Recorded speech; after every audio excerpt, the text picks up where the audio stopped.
A lot of times, if you smell like a burning Hmm. smell, like a chemical plastic burning kind of smell, it is typically where your household power hooks to your dishwasher in the little panel box down below. Most of the time, there's a connection that's worn out and it'll just short out one of those deals. And if you're comfortable with electricity just a little bit, it's very simple. Once your breaker's turned off and once you remove the lower access panel, that box is right there.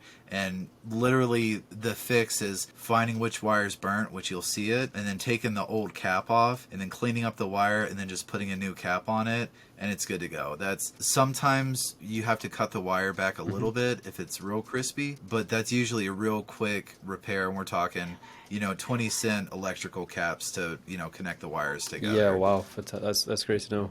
Especially as when we've spoken about a burning smell with a washer or a dryer, it's not often as easy a fix as that. Could burning smells just to there may be similar explanations as well. Could burning smells also come from potential circuit board issues and things like that too? If I had to kind of put numbers on it, I would say that a burning smell probably like 85% of the time is where the wires Wow. connect to the household power Yeah. dishwasher. I would say so that's probably 80, I'll say 80%. And then the other, we'll say 15% is because a board is Hmm. shorted.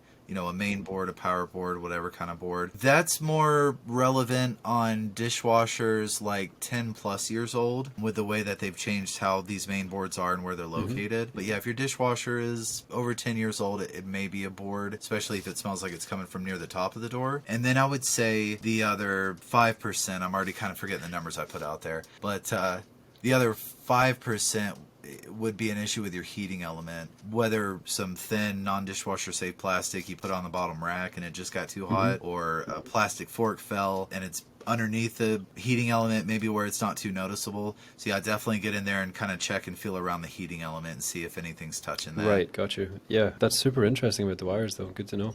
Yeah, I mean, so often. I mean, that's if there's a burning smell, Pretty that's much. the first thing I get down there and check. Yeah. And usually there's two screws on the lower panel that covers the bottom of the dishwasher. And then once that's out, on the right hand side is a small gray metal box that's usually 2 to 4 inches wide, a couple inches deep. And there is one, it's either a 1/4 inch or a 5/16 screw. Once you remove the screw, the cover comes off and all those wires are exposed. So you'll see 3 wires coming from your household power and 3 wires that are part of your dishwasher wire harness. There's a white, a black, and a green. And your green is ground. That's typically good to go. Usually it's either the white wire or the black wire. You'll just see it's blackened. And so if you just remove that cap, clean it up, put a new cap on there, you're usually golden.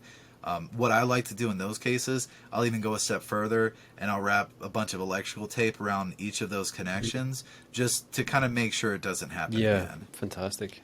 Sucks to have an issue, but if it's going to be an issue, better to have one of those than yeah, than digging into the heating element and things itself. Yeah. Something like that, it's great too if you want to impress the significant other. Dishwashers on the fritz, they get home from work and you've got a running dishwasher. I mean, it just makes for a good Yeah, night. So, yeah, definitely good to have in the old knowledge bank.